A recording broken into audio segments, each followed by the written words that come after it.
Hello students, welcome to my new video. Today we will discuss geometry of ammonia molecule, NH3 molecule. NH3 molecule का जो structure है और जो shape उसका हम बोलते हैं या जियोमेट्री उसको बोलते हैं हम, VBT के अकॉर्डिंग उसकी जियोमेट्री क्या होगी और उसके अलावा जो इसमें अगर नॉन बॉन्डिंग इलेक्ट्रॉन हैं तो उसका क्या रोल होगा। ठीक है, आज इसको हम डिस्कस करेंगे। हमने लास्ट लेक्चर में आपको बताया था CH4 मॉलिक्यूल के बारे में VBT के अकॉर्डिंग। तो इसमें भी हम क्या करेंगे, NH3 के मॉलिक्यूल में जो सेंट्रल एटम है यानी कि नाइट्रोजन एटम है, उस नाइट्रोजन एटम की हाइब्रिड स्टेट क्या होगी उसको डिस्कस करेंगे। ठीक है ना। तो देखिएगा, नाइट्रोजन N होता है आपका 7।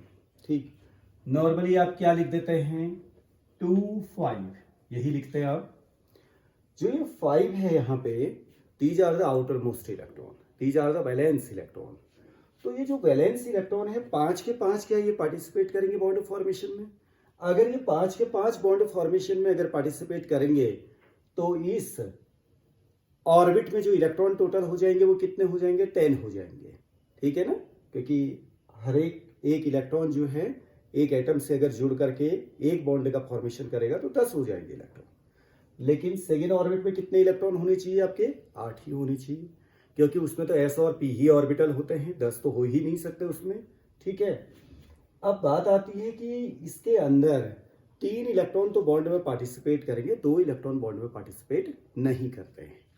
वो कौन से इलेक्ट्रॉन हैं उसको देखिए। अब इसको कंप्लीट अगर बनाएं 1s2, फिर क्या लिख देते हैं आप 2s2 2p3, ये हम लिखते हैं इसको। ठीक है, ये 2p3 है, 2s2 है, और इसको अगर हम कंप्लीट बनाएं तो 2s2 को आप कुछ इस तरह से लिख देते हैं, 2p3 को कुछ इस तरह से लिख देते हैं 1 2 3 अकॉर्डिंग टू हुंड 1 1 1। ओके, ये इलेक्ट्रॉनिक कॉन्फ़िगरेशन बनाया जाता है। अब आप देखिए कि आउटर मोस्ट जो ऑर्बिट है सेकेंड ऑर्बिट, उसमें 1 2 3 p के जो 3 इलेक्ट्रॉन हैं वो अनपेयर्ड फॉर्म में है, हाफ फिल्ड फॉर्म में है, तो ये तो बॉन्डिंग में पार्टिसिपेट कर सकते हैं।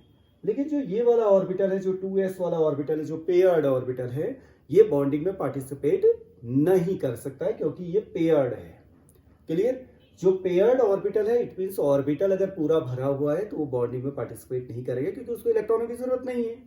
ओके, अब बात आती है कि वैलेंस ऑर्बिट में जो ये पेयर्ड ऑर्बिटल है और ये जो आपके अनपेयर्ड ऑर्बिटल हैं, ये क्या आपस में एक दूसरे पे हाइब्रिड भी फॉर्मेशन करेंगे।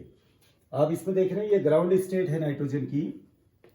तो जो नाइट्रोजन की ग्राउंड स्टेट है, तो इस ग्राउंड स्टेट में जो इलेक्ट्रॉनिक कॉन्फ़िगरेशन इसका बना हुआ है, इसमें हाइड्रोजन अगर नाइट्रोजन के साथ में 3 जुड़े हुए हैं तो उन 3 के लिए यहां पर देखिए ऑर्बिटल अवेलेबल है, ये 3 ऑर्बिटल अवेलेबल हैं।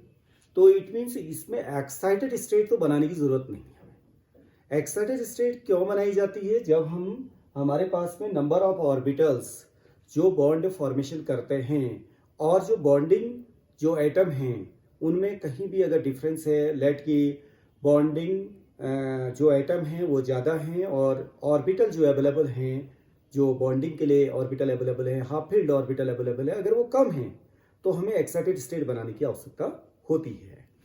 लेकिन यहाँ पर एक्साइटेड स्टेट बनाने की आवश्यकता नहीं है, सीधे हम क्या करेंगे, इसकी एक हाइब्रिड स्टेट बनाएंगे। देखिए हाइब्रिड स्टेट, हाइब्रिड स्टेट। तो हाइब्रिड स्टेट में क्या होता है, जो ये 2s2 है और जो 2p3 के जो ऑर्बिटल हैं ये दोनों ही मिक्स हो जाते हैं। अब क्वेश्चन ये अराइज होता है कि 2s को मिक्स करने की क्या जरूरत है या हाइब्रिड की ही क्या जरूरत है जब ये 3 ऑर्बिटल अवेलेबल हैं।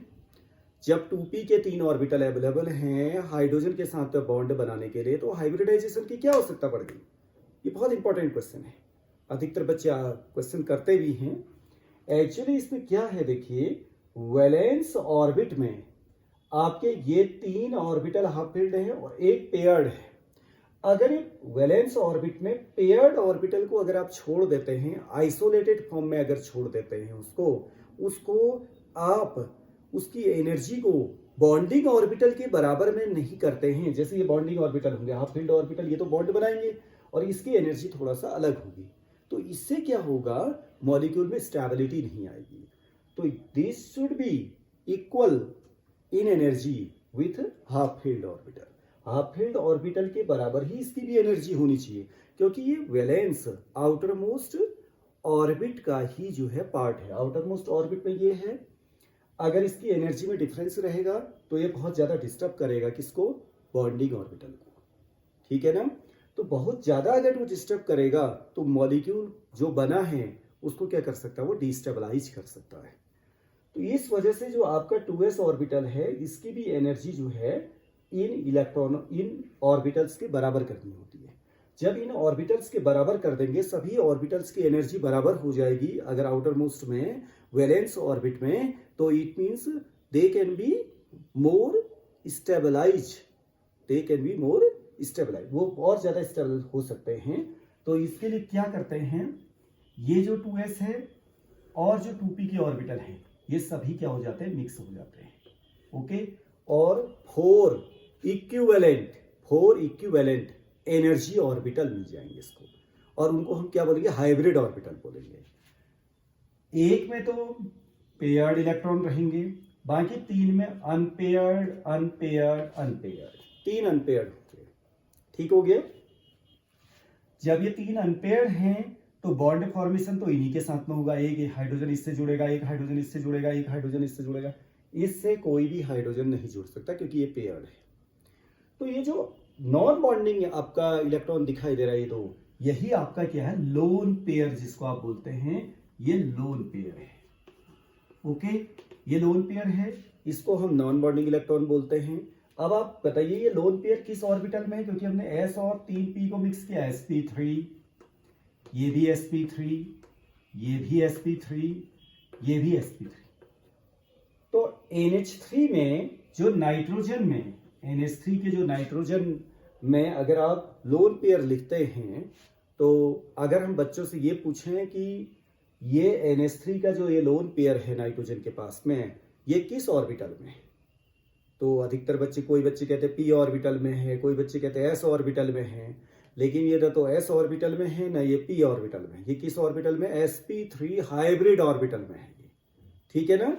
क्योंकि अब वो नाइट्रोजन का एटम आइसोलेटेड एटम नहीं है, वो एक बॉन्ड फॉर्मेशन करने के बाद NH3 का पार्ट है। जो ये नाइट्रोजन का एटम है वो NH3 का पार्ट है। तो NH3 बनने के बाद जब नाइट्रोजन NH3 में चला जाता है तो उसका इलेक्ट्रॉनिक अरेंजमेंट जो है, जो इलेक्ट्रॉनिक जो कॉन्फ़िगरेशन जो पहले था उसका एटम के फॉर्म में, वो नाउ रीअरेंज हो गया है।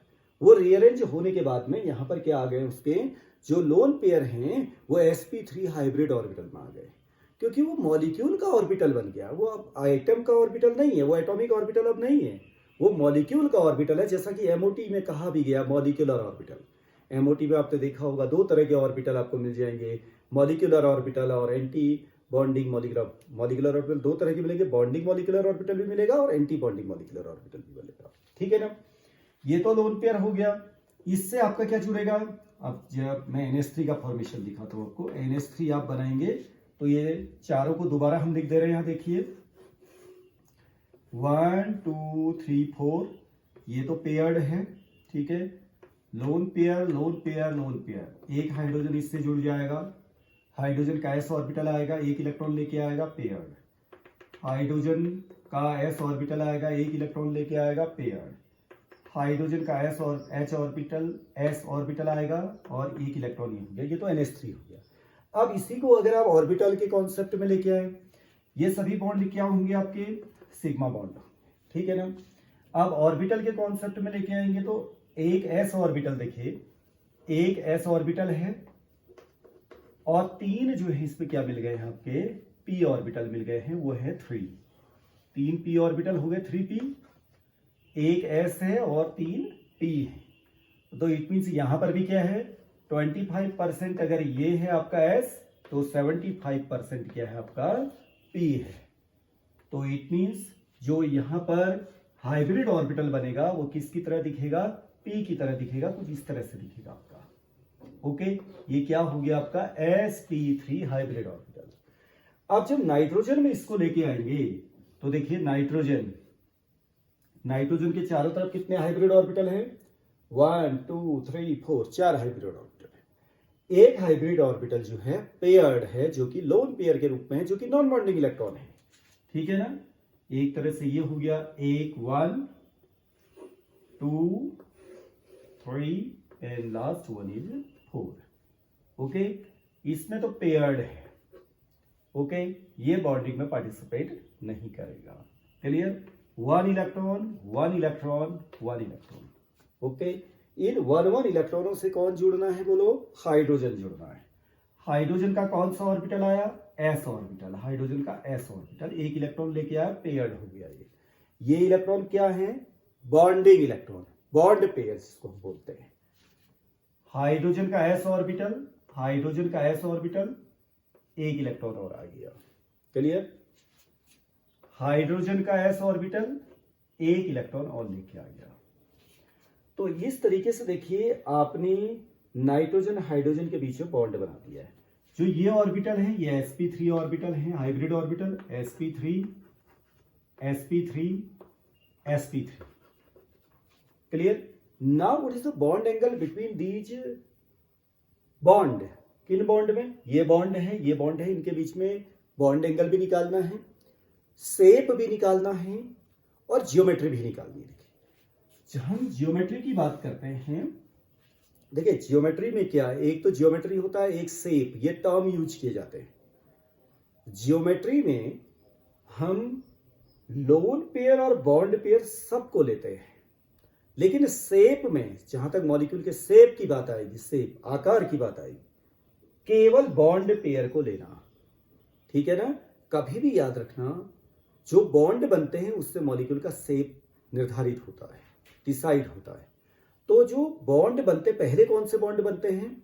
सिग्मा बॉन्ड बनते हैं। तो सिग्मा बॉन्ड से जो है मॉलिक्यूल का शेप डिसाइड होता है। सिग्मा बॉन्ड के बाद कौन से बॉन्ड बनते हैं? Pi bond. पाई बॉन्ड से शेप डिसाइड नहीं होगा।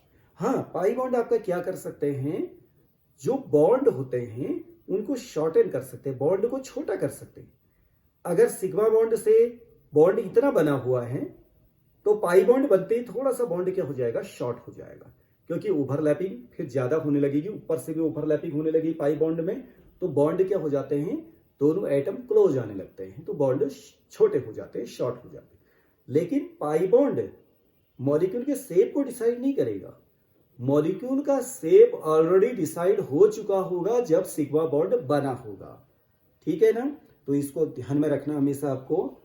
तो सिग्मा बॉन्ड जो है मॉलिक्यूल के शेप को डिसाइड करेगा, और उस मॉलिक्यूल के आउटर मोस्ट में जितने भी आपके लोन पेयर और बॉन्ड पेयर होंगे वो उसकी ज्योमेट्री को डिसाइड करेंगे। ओके, अगर इसकी हम बात करें, यहां पे मैं देखिए NH3 के अगर इसको बॉन्डिंग फॉर्म में लेके आता हूं तो ये तो हो जाएगा लोन पेयर। उसके बाद यहाँ पे ये आपका बॉन्डिंग पेयर है, बॉन्डिंग पेयर है, बॉन्डिंग पेयर है। ठीक है ना? ये जो लोन पेयर है ये एक एटम से जुड़ा हुआ, देखिए लोन पेयर की से एक एटम से जुड़ा हुआ है, जबकि जो बॉन्ड पेयर है वो 2 एटम से जुड़ा हुआ है। यहां से नाइट्रोजन है, यहां से हाइड्रोजन है। देखिए बॉन्ड पेयर 2 एटम से जुड़े हुए हैं, बॉन्ड पेयर 2 एटम से जुड़े हुए हैं। जो बॉन्ड पेयर होते हैं तो ध्यान से देखिए, अगर लेट एक ये एटम है नाइट्रोजन, एक एटम है ये हाइड्रोजन, ये बॉन्ड पेयर है। अगर मैं इस डेस्टर को बॉन्ड पेयर मानूं तो ये तो एक जगह पर फिक्स है, ये कहीं इधर उधर नहीं जाएगा। लेकिन अगर मैं बात करूं नाइट्रोजन से जुड़े हुए लोन पेयर की, लेट ये अगर बॉन्ड पे ये आपका लोन पेयर वाला जो है हाइब्रिड ऑर्बिटल है, तो ये जो है एक एटम से जुड़ा हुआ है, तो ये आपका लोन पेयर जो है कभी यहां को भी जा सकता है, कभी यहां को भी जा सकता है, क्योंकि ऊपर से अगर कोई एटम नहीं है तो ये फिक्स्ड नहीं है एक जगह पर। जो फिक्स्ड होगा वो शेप को भी डिसाइड करेगा। क्लियर हो गया ना? तो अब लोन पेयर यहां भी जा रहा है, यहां भी जा रहा है, इट मींस ये क्या कर रहा है? देखिए ये यहां तक भी आ रहा है तो बॉन्ड पेयर को डिस्टर्ब कर रहा है, ये यहां तक आ रहा है बॉन्ड पेयर को डिस्टर्ब कर रहा है। तो इससे बॉन्ड, ये बॉन्ड जो है, ये बॉन्ड, ये वाले बॉन्ड जो है ये क्या आने लगेंगे? पास आने लगेंगे। तो इससे बॉन्ड एंगल थोड़ा सा क्या करेगा? डिक्रीज करेगा, थोड़ा कम हो जाएगा। जो कि आप CH4 के केस में अगर आप देखें CH जो यहाँ पे CH4 के केस में कितना लिखते थे आप 109 डिग्री 28 मिनट ये लिखते थे। तो लेकिन यहां पर अब आपका क्या है बॉन्ड पेयर न होकर के यहां पर क्या है आपका लोन पेयर है। लोन पेयर क्या करेगा इसको ज्यादा रिपेल करेगा तो ये पास आ जाते हैं, बॉन्ड पेयर पास आ जाते हैं। तो बॉन्ड पेयर के बीच में जो बॉन्ड एंगल यहां हो जाता है वो 107.5 डिग्री हो जाता है, लगभग 2 डिग्री कम हो गया देखिए आप, ठीक है ना। 2 डिग्री बॉन्ड एंगल एक लोन पेयर के होने से, एक नॉन बॉन्डिंग इलेक्ट्रॉन के होने से 2 डिग्री बॉन्ड पेयर एंगल जो है क्या हो गया कम हो गया, क्योंकि ये जो लोन पेयर है ये बॉन्डिंग में तो पार्टिसिपेट नहीं कर रहा है, लेकिन जो बॉन्ड में पार्टिसिपेट करने वाले इलेक्ट्रॉन है यानी कि बॉन्ड पेयर जो हैं उनको क्या करता है वो डिस्टर्ब करता है, ठीक है ना। अपना तो बॉन्डिंग में पार्टिसिपेट नहीं कर रहा है, लेकिन जो बॉन्ड में पार्टिसिपेट कर रहे हैं उनको क्या कर रहा है डिस्टर्ब कर रहा है। अगर आप क्लासरूम की बात करें, कोई बच्चा खुद तो पढ़ नहीं रहा लेकिन पढ़ने वाले को भी डिस्टर्ब कर रहा है, ठीक है ना। तो उसकी पढ़ाई क्या हो जाएगी, अब जो पढ़ रहा है उसकी भी पढ़ाई क्या हो जाएगी कम हो जाएगी। मैं यहाँ पर इस रेस्पेक्ट में बोल रहा हूं कि बॉन्ड पेयर को अगर लोन पेयर डिस्टर्ब कर रहा है तो उनका बॉन्ड एंगल क्या हो जाएगा कम हो जाएगा।